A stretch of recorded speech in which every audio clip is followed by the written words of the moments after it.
근데 자꾸만 숫자가 줄어가지고 재미없나?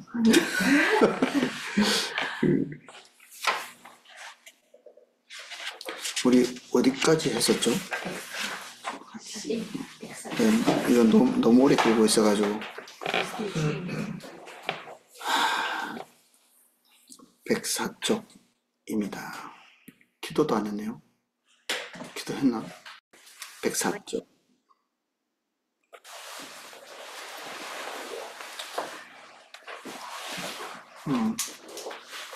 그리스도의 죽음에 대한 더 깊은 이해 104쪽 아래 블럭입니다. 죄의 값은 성부 하나님에 의해서 그리고 예수님께 담당되었다. 하나님 아버지가 결정하시고 성자 예수님께서 동의하셨겠죠, 당연히. 그리고 순종하셨고 그래서 우리에게 구원이 오게 됐습니다. 이 내용이 한 주일 동안 제 마음속에 많이 남더라고요. 105쪽에 말씀 인용된 거 읽어보겠습니다. 셋째 줄. 하나님이 죄를 알지도 못하신 자로 우리를 대신하여 죄를 삼으신 것은 우리로 하여금 저의 안에서 하나님의 의가 되려 하심이니라. 이사야의 예언입니다. 여호와께서 우리 무리의 죄악을 그에게 담당시키셨도다. 하나님의 결정이죠. 그리고 밑에 또 여기서라고 하는 정리가 마지막 블럭에 있습니다. 우리는 구원에 있어서 성부와 성자의 놀라운 사랑을 보게 되는데 예수님께서만 그가 십자가의 엄청난 고난을 당해야 할 것임을 아셨을 뿐 아니라 성부 하나님도 이 고통을 그의 아들에게 담당시켜야 할 것을 알고 계셨다.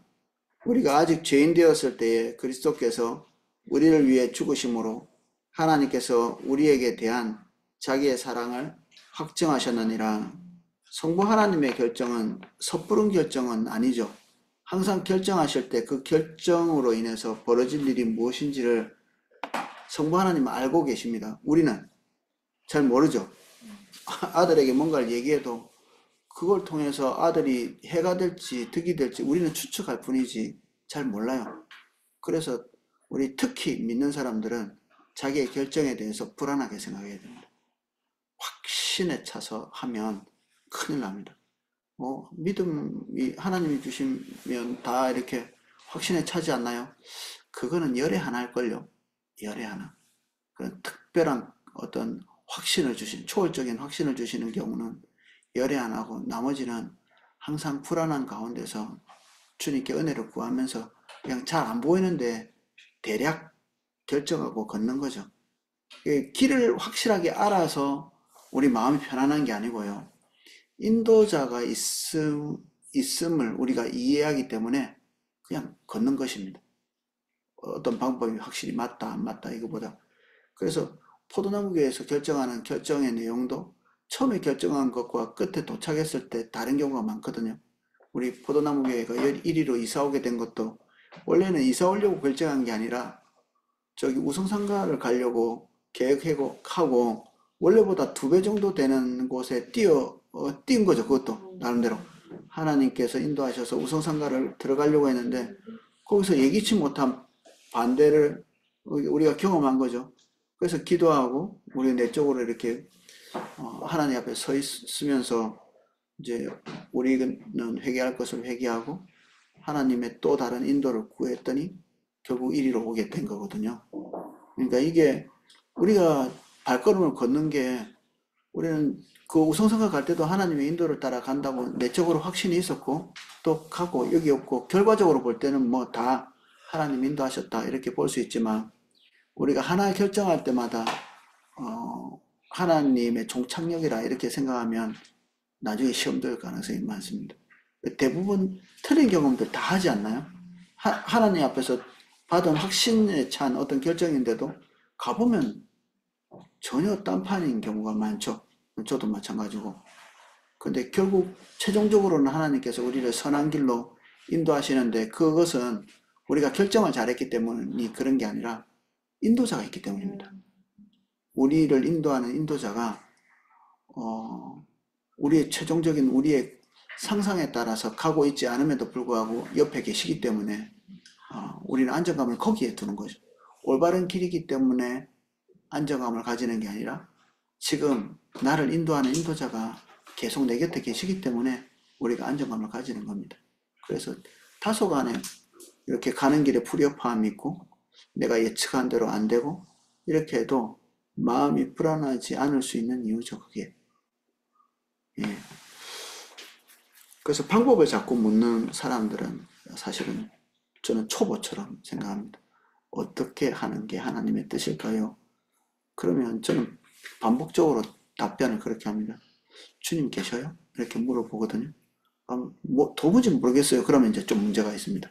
하나님 계신지 안 계신지 모르겠습니다. 그럼 문제가 있어요. 그런데 이 문제를 놓고 기도할 때 답변은 안 주시지만 하나님께서 오셔서 예배를 받으시고 또 하나님 함께 계심을 느낍니다. 이러면 저는 좀 안심하는 편입니다. 네, 별 문제 없어요. 그러면 네, 별 문제 없어요.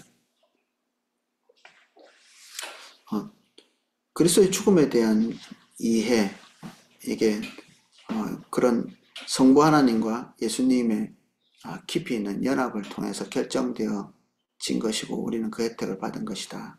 두 번째, 영원한 고통이 아니라 완전한 값의 지불.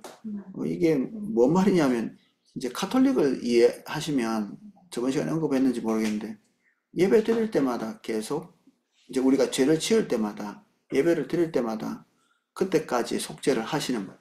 그 십자가에 달려 죽으신 거죠. 화면에서 보면 납득이 되죠. 속죄는 우리가 평생을 사는 동안에 예수님의 속죄의 효력들이 있죠. 그러면 그때마다 예수님이 십자가에 달려 못 바꾸시는 건가? 어때요? 실시간으로. 그런 이해를 가지면 예수님이 계속해서 고난을 당하고 계시는 거예요. 지금도. 그래서 이 십자가의 고난의 십자가가 이 가톨릭에 달려 있는 모양입니다. 저는 그렇게까지 이해를 안 했는데 여기는 그렇게 설명하고 있거든요. 가톨릭이 뭐 미사라고 하나요? 그런 것들을 드릴 때 예수님께서 속죄를 위해서 지금도 십자가에 달려 죽으신 이런 상황, 어떤 지금 뭐 과거의 일이지만 오늘도 그 속죄의 효력이 있다 이렇게 우리가 생각하고 있는 것과는 다르게 그것이 실시간으로 그렇게 된다고 생각하는 것 같아요. 그거에 대해서는 제가 처음 여기서 본 건데 뭐 성찬을 생각한다면 이게 뭐 이해도 됩니다. 성찬을 우리는 기념하죠. 예수님의 십자가에서 베푸신 은혜들을 그 희생을 기념하는 거잖아요. 포도주와 떡을 통해서 예수님이 우리를 위해서 십자가에서 희생을 치르셨지 하고 기념하죠. 근데 그들은 화채설, 이게 살을 먹고 피를 마시면 우리 안에 들어오는 순간 예수 그리스도의 피와 살로 화한다, 변한다 이렇게 이게 상당히 진지하게 믿어지는 겁니다. 루터조차도 공제설 언제 그러면 변하느냐, 공중에서 이렇게 변하느냐, 먹을 때 변하느냐, 속에 들어가서 소화된 다음에 변하는 거냐 이런 일까지도 생각해야 될 만큼 진지한 겁니다. 이게 우리는 조금 무서울 수도 있는데 그런 거 보면은 예수님이 지금까지 십자가에 못 박혀 죽으시고 죄를 담당하고 계신다고 이렇게 생각하는 게 납득이 되기도 하죠. 우리는 그렇게 믿지는 않습니다. 그래서 지금까지 고통을 당하는 것이 아니라 완전한 값을 이미 지불하셨고 한 번에 고난을 통해서 이 모든 속죄를 다 이루신 완전한 속죄의 사건이었다. 우리는 그렇게 받아들이는 겁니다. 카톨릭하고 우리 다른 면을 이해하시겠죠. 첫 번째 줄, 첫째, 둘째, 셋째 줄까지만 읽어보겠습니다. 만일 우리가 우리의 죗값을 지불해야 한다면 우리는 영원히 하나님으로부터 격리되었을 것이다. 그러나 예수님께서는 영원히 고난당하지 않으셨다. 그분은 단기간에 단 한 번의 사건으로 그 모든 것들을 감당하셨습니다. B번 있습니다. B번. 요 밑에 쪽에 마지막 넷째 줄에 예수님께서는 우리의 죄에 대한 하나님의 진노를 끝까지 감당하실 수 있었다. 그 어떤 인간도 이 일을 할 수 없고 다만 완전한 신성과 인성이 온전히 연합된 예수님만이 우리의 죄에 대한 하나님의 진노를 끝까지 담당하실 수 있었다. 예수님께서 그의 영혼에 수고한 것을 보고 만족히 여길 것이라 이 종결을 얘기하죠. 종결돼야 만족하는 거잖아요. 이 십자가의 고난이 종결된, 십자가상에서 다 이루었다 이렇게 말씀하셨잖아요. 그러면 그 고난의 싹을 다 지불하신 게 그 십자가상에서 딱 예수님께서 보인 거죠. 그래서 끝났다. 이렇게 지불이 끝났다 는 것이죠. 이사야도 예언한 바가 있다. 예수님께서도 그의 죄값을 온전히 다 지불하신 것을 아시고 다 이루었도다 라고 말씀하셨다. 만일 그리스도께서 우리의 죄값을 온전히 다 지불하지 않았다면 아직까지도 우리에게 정죄함이 남아있을 것이다. 이 정죄함을 해결하는 게 상당히 어려운 부분이 있습니다. 그래서 카톨릭은 이런 부분 때문에 계속해서 뭔가 숙제들을 조금씩 줘요. 이게 완전한 속죄에 대한 믿음이 없으면 뭔가라도 하려고 하거든요. 저도 초신자 때 그랬던 것 같아요. 완전한 속죄에 대한 이해. 저번에 지은 거 탕감됐는데 이번에 또 지었어. 그러면 뭔가 징벌을 받지 않으면 안 될 것 같은. 그리고 적절한 조치를 취하지 않으면 속죄 자체가 안 될 것 같이. 그래서 뭔가 중대한 잘못이 있을 때마다 지나치게 많은 금식을. 금식을 너무 많이 하는데 금식이 어떤 면에서는 자기 학대처럼 하지 않았나 싶기도 해요. 이 정도는 금식해줘야 탕감될 것 같은 느낌을 가지는 거죠. 근데 그러면 금식의 목적 자체가 틀린 겁니다. 금식하면서 범죄하는 거거든요. 왜냐하면 속죄의 다른 방식을 택하는 거니까. 십자가를 믿지 않는 거죠. 그래서 속죄도 믿고 다른 어떤 것도 믿으면 사실은 그걸 믿고 있는 거죠. 이게 초대교회 때는 할례 문제가 이 부분에 속해 있었고 그 뒤에는 뭐 음식 문제라든지 다른 문제들, 절기 문제 이런 것들이 같이 걸려서 속죄에 대해서 희석시키는 이런 일들, 그리고 중세 때는 면죄부 같은 것들이 그런 일이죠. 꼭 시대마다 이런 게 섞여 있어요. 예수님의 십자가에서 다 이루지 못한 어떤 잔여물이 남아있는 것처럼 성자를 숭배하는 것도 비슷하죠. 예수 그리스도의 속죄가 온전하지 않기 때문에 나머지 어떤 다른 데서 이렇게 뭔가 보충이 돼야 될 것 같은, 그러니까 마리아나 성자가 쌓은 이런 공로들을 조금 취득해야 될 것 같이 이제 생각이 드는 거죠. 이제 하나가 이렇게 잘못되면 계속 도미노처럼 이렇게 우리가 가지고 있는 선한 지식들이 붕괴되는 것 같아요. 그렇게 믿는 첫 단추를 제대로 띄워야 되겠죠. 예수님께서는 완전히 속죄하셨기 때문에 더 남긴 것이 없다. 우리 저번 시간에 할 때 하나님의 진노가 완벽히 쏟아졌기 때문에, 그럼 진노가 다 쏟아지고 나면 남는 게 뭐 있죠? 화목만 남는 거죠. 조금 남았나? 그래도 예수님께 쏟아부었는데 나한테 뭐 찌끄레기라도 좀 떨어지지 않겠나? 안 떨어집니다. 완벽히 됐기 때문에. 저번 시간에 기록된 게 그거였거든요. 그럼 조금 남아있는 것들이 있을 것 같은 느낌은 그건 우리가 배운 건 아닙니다. 우리가 그냥 가지고 있는 거지. 그래서 추성된 사람들이 종종 그래요. 하나님께 나올 때 좀 쭈뼛쭈뼛한 거. 담대히 나오지 못하는 거. 그래서 귀신들도 가끔 그런 얘기를 하네요. 너 큐티 안 한 게 꺼져 임마. 이렇게 한대요. 자기 안에 있는 죄책감을 다 보는 거죠. 이렇게. 그러면 더 정결하게 큐티 많이 해서 오면 귀신이 벌벌 떠나요? 안 그래요. 안 그래요. 속는 거예요. 다. 예수 그리스도의 십자가 안에서 우리가 굳건하게 서 있지 않은 것을 보는 거죠. 그러니까 빈틈이 생기는 것입니다. 조그맣게 이렇게 기록되어 있는 히브리서 말씀이 있습니다.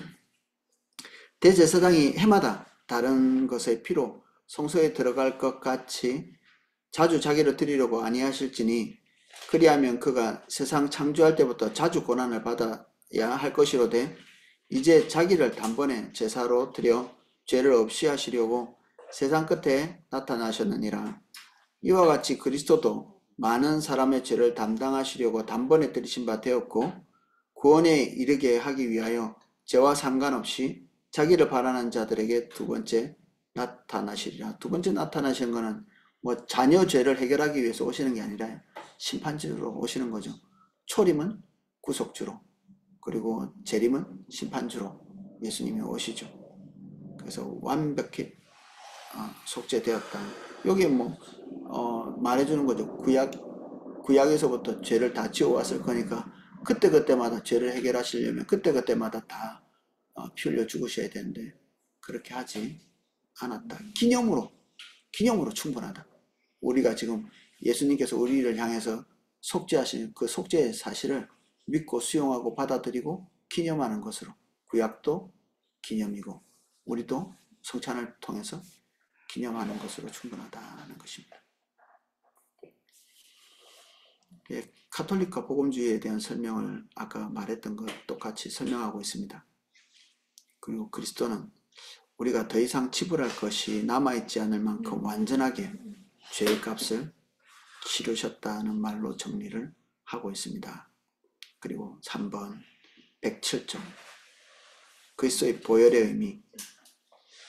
그리스도의 보혈의 의미, 예수님 보혈도 없습니다 뭐 이런 얘기도 하고 그러죠. 성경에 그러면 보혈에 대한 언급이 있는가? 첫 번째 언급이 있습니다.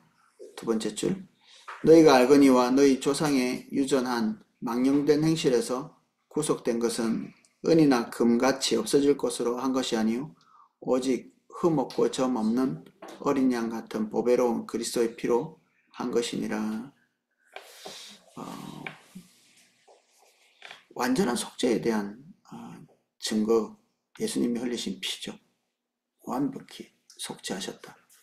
그래서 죄에 대한 속량, 그리고 하나님과의 화목, 모든 것들을 완벽히 이루셨다는 것에 대한, 그럼 이 그리스도의 보혈이 우리에게 어떤 의미가 있는가? 우리가 당해야 될 죄에 대한 책망, 이것들을 완전히 거두어 가게 하셨다. 두 번째는 우리의 양심이 깨끗하게 되었다. 더 이상 우리의 죄로 인해서 더 갚아야 될 것이 남아있지 않기 때문에 자책이 필요 없는, 그래서 십자가 앞에서 담대히 하나님께 나아가는, 그래서 기도사역 받으러 나올 때 우리 성도님들이 하나님께 한 소리 들을까봐 쭈뼛쭈뼛하는 태도는 올바르지 않죠. 그냥 아버지 앞에 나와서 우리가 교정되어야 될 부분이 있다면 교정하고, 하나님이 절대 우리를 개망신 주지 않습니다. 두려워하지 마십시오. 담대히 이렇게 나가고, 아직도 이렇게 밝혀져서 우리가 견디지 못할 것들은 하나님 말씀 안 하십니다. 절대 그런 일은 없습니다. 하나님은 우리를 모욕 주는 것이 목표가 아니시거든요. 그래서 십자가를 믿고 담대히 하나님께 예배도 기도도 기도사역도 나오시면 될 것 같아요. 믿음이 없을수록 기도사역 받는 걸 엄청 무서워합니다. 훤히 들여다보고 확 다 뒤집어질까봐. 그런 일 없다는 것이죠. 혹시 그렇게 누군가 정죄하는 기도사역을 자꾸 하는 사람이 있다면 피해 다니시면 됩니다. 기도사역자 천지고. 그러니까 피해 다니시면 됩니다.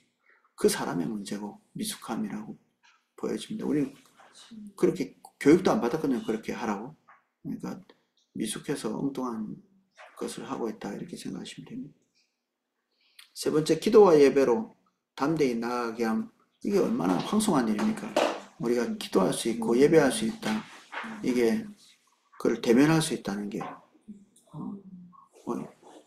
조금 유명해진 사람들은 별것도 아닌데도 만나기 힘들죠.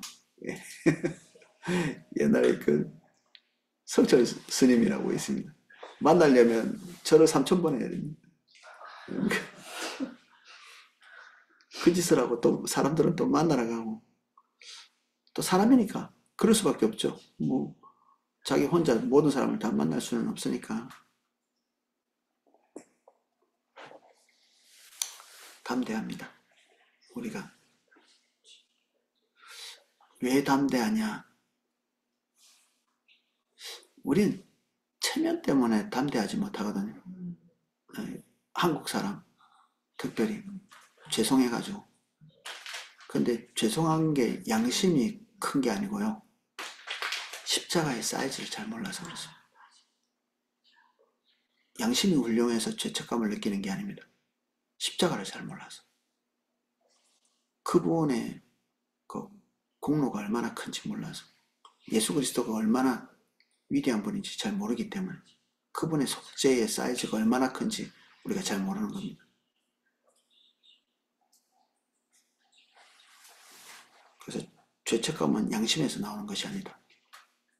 속임에서 나오는 겁니다.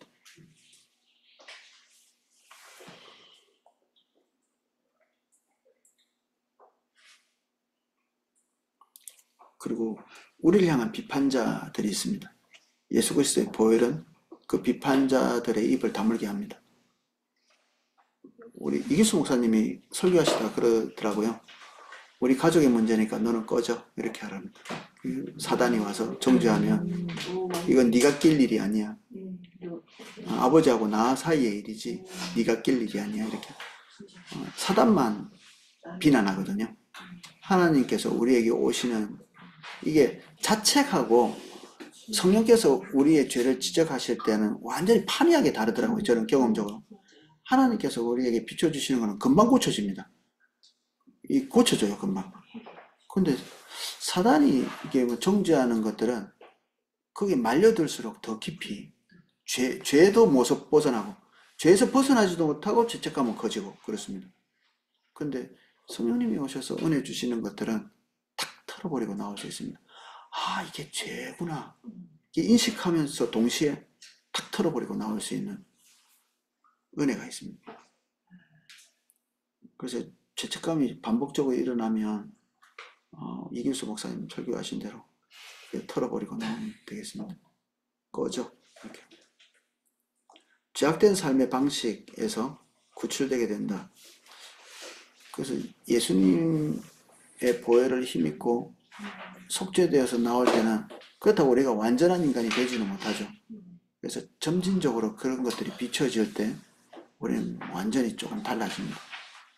오늘도 내일도 비슷한 것 같지만 단위가 커지면 조금 달라지는 모습을 볼 수 있습니다. 10년, 20년, 30년 이렇게 변하고 있는 거죠. 짧게 보면 안 된다는 것을 성경은 농사 짓는 것을 비유하죠. 오늘도 내일도 똑같이 자라지 않는 것처럼 보이지만 어느새 추수할 때가 되는 그 농사 이야기를 하고 계시죠.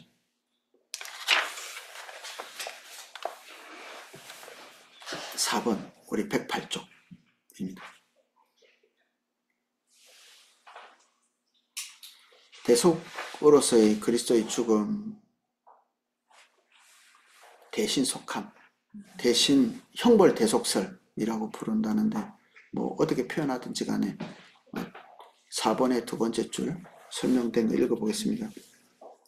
그리스도가 죽을 때 우리의 죄값을 치루었다는 의미에서 형벌상의 사건이고, 그가 우리를 대신해서 죽었다는 의미에서 대속이라고 한다. 대속, 대리, 나 대신에 그 자리에 계셨던 거죠. 우리 저번 시간에 1, 2, 3, 4번 그 엄청난 것들이 사실은 내가 당해야 될 건데 예수님이 대신 당하신 것이다. T번 속죄의 여러 다른 면을 묘사하는 신약의 용어들 여기 보면 읽는 것만으로 충분히 이해가 될 겁니다. 1번 우리는 죄값을 지불하기 위해 죽어 마땅하다. 우리는 죄에 대한 하나님의 진노를 받아 마땅하다. 우리는 죄로 인해 하나님으로부터 격리되었다. 우리는 죄와 사단의 왕국에서 매인바 되었다. 하나하나가 심각하죠. 이게 하나하나 이거 우리의 상태였어요. 이게 죽어야 될 존재, 하나님의 진노를 맞닥뜨려야 될 존재, 그리고 하나님과 영원히 분리된다. 야, 혼나는 게 무섭습니까? 나가버려 이렇게 하는 게 더 무섭습니까? 나가는 게 무섭죠. 나가는 게 영원히 하나님의 혜택과 단절되는, 우리는 죄와 사단의 왕국에 매인바 되었다. 그리고 맨날 그것에 쳇바퀴 돌아야 되는 그런 처지가 되는, 마약 중독자가 같이. 그래서 이런 것에서 해방되도록 표현되어진 것이 1, 2, 3, 4 이렇게 되어 있습니다. 예수님은 희생제물이셨다. 우리의 죄로 인하여 마땅히 우리의 죄로 인하여 받아야 마땅한 죽음의 값을 지불하시기 위해 그리스도는 희생의 제물로 우리를 위해 죽으셨다. 우리 죄값을 우리가 치러야 되는데 예수님이 희생하셨다. 화목제물, 이건 진노를 위해서 있는 거죠. 우리가 받아 마땅한 하나님의 진노를 거두어 가시기 위해 그리스도는 우리의 화목제물로 죽으셨다. 3번 화해, 하나님으로부터 격리를 극복하도록 하기 위해 하나님과 만날 수 없고 대면할 수 없다. 암담하죠. 우리는 누군가 우리를 하나님과 화해시켜 다시 하나님과 교제하도록 하는 것이 필요했다. 대면할 수 없는 게 가장 힘들죠. 하나님을 대면할 수 없는. 구속. 우리는 죄인으로서 죄와 사단에게 매임바 되었기 때문에 우리를 그와 같은 매임에서 구속해줄 누군가가 필요로 했다. 매일 수밖에 없는. 매여 있는 거.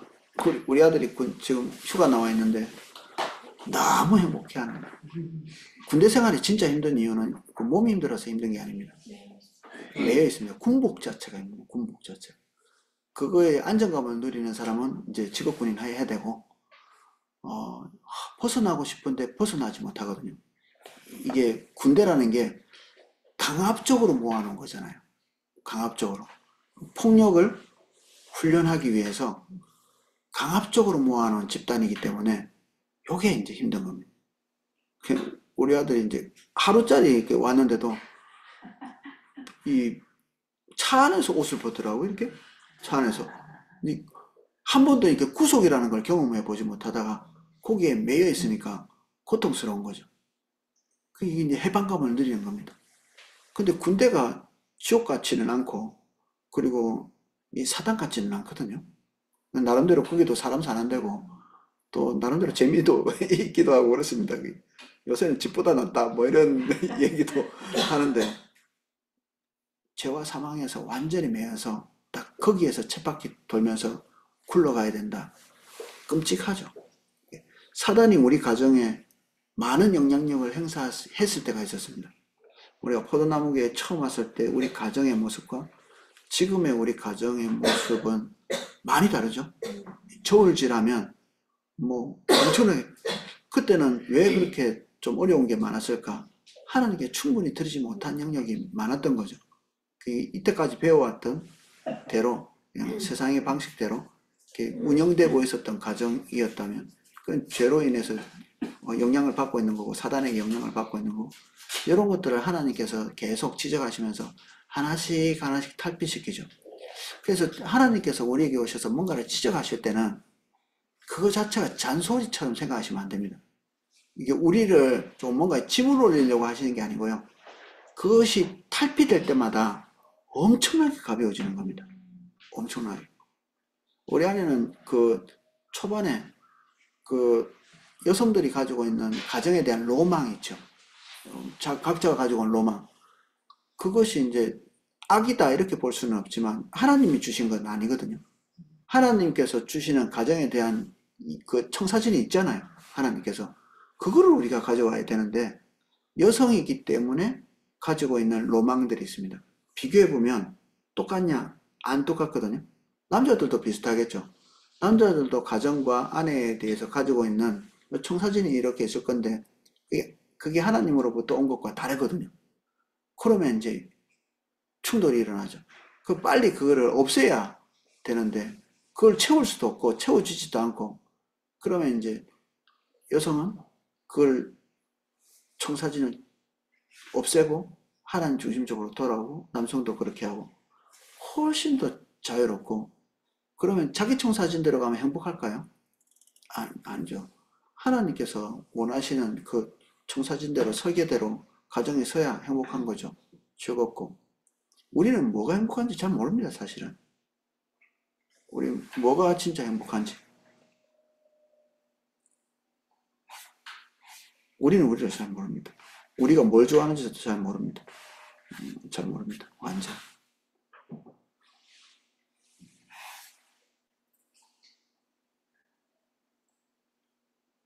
얼마나 행복한 세계가 앞으로 더 남아있는지에 대한 기대도 잘 모릅니다. 우리는 어디로 가고 있는 것 같으세요? 앞으로 신앙생활 쭉 계속 하실 거잖아요. 아, 하나님 앞으로 얼마나 더 말씀하시고 골치 아프네. 이런 이미지는 마귀가 준 거죠. 날이 갈수록 가벼워지고 하나님께서 우리에게 개입하면 하실수록 더 가볍고 복되고 즐겁게 될 겁니다. 그리고 자유롭고. 이 오해가 많아요. 신앙생활에 대한 오해가.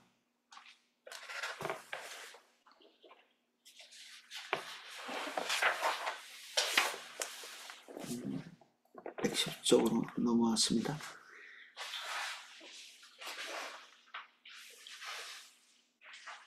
근데 이런 부분들은 이제 너무 많이 생각하다 보면 우리를 위해서 속죄하셨다 이런 것들의 개념을 좀 생각하다 보면 속죄? 그럼 누구에게 속죄하는 거지? 값을 받는 사람이 있을 거 아니에요? 누가 값을 받아야 되지? 마귀인가? 하나님인가? 하나님이죠. 마귀는 왜 아닌가요? 예습을 해오셨나요? 예, 정확하게 말씀하신 겁니다. 마귀가 무슨 거기에 끼를 재료나 있고 그 어깨를 나란히 할 만한 그런 것도 없죠. 아무런 자격이 없습니다. 우리는 하나님의 공의 앞에서 갚아야 되는 부분들이 있고 그것을 속죄한 거죠. 하나님 스스로.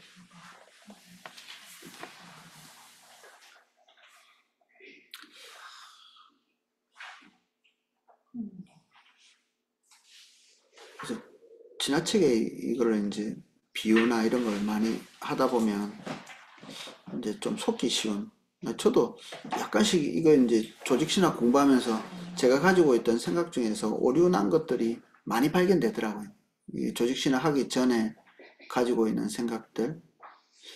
그 아사셀의 양 같은 것도 좀 그런 오해가 있을 수 있습니다. 많은 학자들이 아사셀은 염소 둘을 가져다가 하나는 희생의 제사로 우리가 알고 있는 대로 이렇게 드리는 거고 하나는 거기에다가 이제 백성의 죄를 안수하고 그걸 광야에다 내보내거든요. 근데 이게 아사셀이라는 게 단어가 잘 몰라요. 그래서 아사셀? 이게 사단을 상징한다? 이런 학자들도 있어요. 그러니까 우리가 사단에 매여서 죽게 된 바 되었는데 상징적으로 그 염소가 우리의 죄를 지고 거기서 사단에게 끌려다니다 대신 죽는다 뭐 이런 얘기. 그럼 예수님이 사단에게 끌려다니다가 대신 죽은 게 돼버리잖아요. 그러니까 그런 해석 자체가 이제 오류죠. 오판하는 것이고 죄의 값을 받는 것은 사단이 아니다. 거기에 낄 자리도 없다. 111쪽에 뭐 사단 배상론 뭐 이런 것들도 그냥 있다. 그렇게 보시면 되고 우리가 생각지 않았던 부분이니까 생각할 필요도 없을 것 같아요. 사단의 능력과 위치, 권리 이런 것들을 과대하게 생각하면 마치 사단에게 뭔가 지불해야 되는 것처럼 이렇게 생각하실 수 있는데 예, 아닙니다. 여러분들은 그렇게 생각 안 하실 건데 그렇게 생각하는 사람도 있는 모양입니다. 그러니까 이런 게 이제 나오는 거죠. 사단에게 값을 치루었다. 그렇게 생각하는 사람도 있었다. 도덕적 가마론.